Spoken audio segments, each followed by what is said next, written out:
Ubisoft was once a giant in the gaming industry, known for pushing boundaries. Now it finds itself in a crisis. Recent years have seen game delays, financial losses, and underwhelming launches. And it's not only about business performances. Ubisoft has lost its edge that once made its game stand out.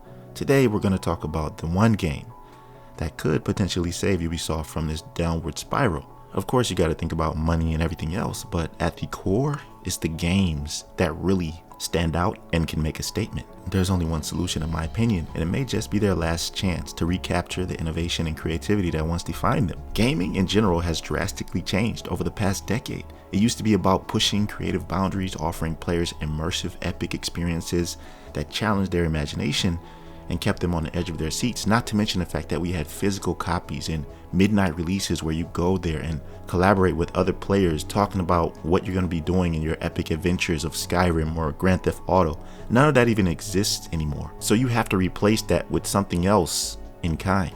Make games with passion, innovation. But in recent years, the motivation behind game development has shifted. Now it's all about profit.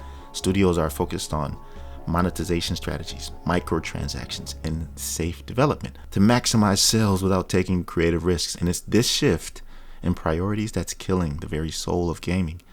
Now let's talk about the decline, okay? If you're not aware, I'm sure you are because it's all over the internet. In the past decade, Ubisoft thrived on creative risks. Franchises like Assassin's Creed, which was solid, Far Cry, and The Division pushed boundaries.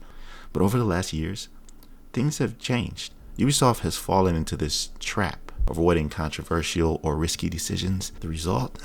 Games feel formulaic and predictable. Assassin's Creed's ignorant portrayal of Japanese history mixed with the fact that there's controversy behind Yasuke not even actually being a historical figure. Some reporter admitted that, Yasuke is someone who lived in Japan at that time, but he was not a samurai. And the fact that they tried to put on top of that, he was a homosexual. So there's a lot going on with that issue in and of itself. But I have a solution. And this is my personal opinion. You can agree or disagree with me, and I may be biased in this, but the fact is that there's one game that could bring Ubisoft back from the brink, and this is within the Division franchise. The franchise still holds immense potential, and unlike Ubisoft's other IPs, it hasn't been dragged down by overreaching narratives or development missteps. So it hasn't been put under as much scrutiny as these other titles. When you think about it, the Division fanbase only wants them to focus on their game. That's the thing. It hasn't been focused on. After Warlords of New York, which was the biggest update that they did for the Division, offered an entirely new city, which included new missions, new explorable areas, new enemy types. It was crazy, right? So we expected more of that creativity and innovation. Then they suddenly stopped. Started adding small updates here and there that didn't really do anything. They did tease the fact that they were going to bring another game called Heartland and then the Division Resurgence on mobile, but we haven't heard anything from that either. The point is that the non-focus on the Division franchise can actually work to its benefit because the fire is not lit under that franchise, therefore not taking so many hits as Assassin's Creed or anything else. And the thing about the Division franchise is that it's always thrived on risk. Just look at the Dark Zone, a bold, player-driven experience full of tension and unpredictability. Something Ubisoft desperately needs right now. Do you remember the Dark Zone? Let me just paint a picture for you. It was chaotic, gritty, raw. You could run into other players, engage in proximity chat, trash talk them, attack them, steal their loot. It was risky. It was brilliant. But here's the thing. In today's climate, Ubisoft's agenda could be the very reason we don't see something like the Dark Zone ever again. Why? Because the Dark Zone was controversial. It was unpredictable. The kind of gameplay where things can get ugly. But that's what made it so exciting. And there's nothing like experiencing that real time. I mean, I was there from launch when they started to talk about the Dark Zone, when they teased it. And when I saw that trailer where they all went to the extraction, they were all on a team, by the way. One of them went rogue, left the group, killed the other two and stole their loot, disappeared into the Dark Zone. That right there gave me chills. And I couldn't wait to experience that because then I looked at all of the other possibilities or everything else that we were given free range to do.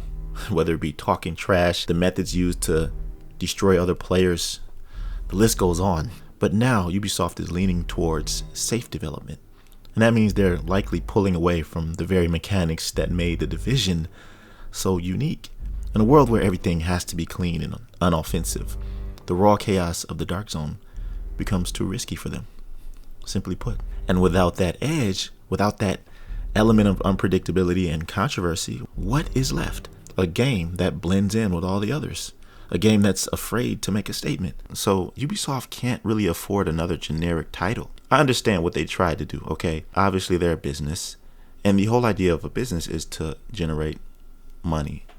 So massive Ubisoft, being an ambitious company, decided to branch off and make Star Wars, Avatar, Skull and Bones, all of these other titles that would subsequently generate money. But it went all bad, and no one could have expected it to turn out that way. And now they find themselves in this position, but they can't afford another title like that, is what I'm saying.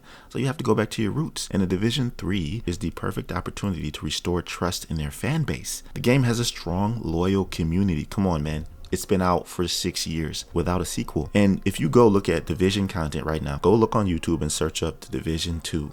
You'll find tons of content and tons of views because content creators are still making videos about it and people are still interested in the game even 6 years later. This means that the game has a loyal fan base and they haven't gone anywhere, which means they have something. And by focusing on the things that made the first two games great, player agency, gritty open world PvEVP gameplay, and the willingness to bring controversy, they can make the Division 3 the game that reignites their legacy. It's time to go all in with this franchise, man. Go back to what made you great.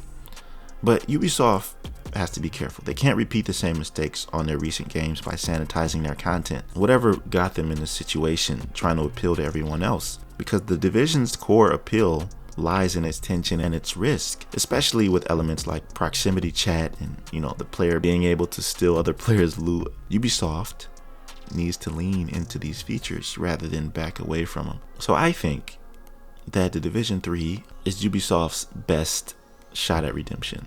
Call me crazy, but what else are they gonna do, honestly? With their stocks being so low, they might become subject to a hostile takeover, or somebody might buy them out.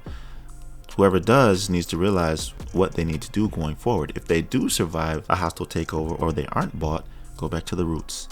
With the right focus and commitment, this game could save Ubisoft from irrelevance. The question is, will they take that step or continue down this path?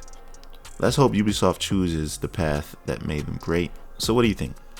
Is Division 3 the game that can save Ubisoft, or is this it for them? Is it a wrap? I mean, are they too far gone for redemption? I don't know. I'd like to hear from you in the comment section below. And if you like this conversation, like the video and subscribe to my channel if you feel inclined. I'll see you in the next one. And if you want to see a video where an ex-Ubisoft employee goes into details as to why the Division 2 hasn't gotten content in years, then check this video out right here. I'll see you in the next one. Be right out.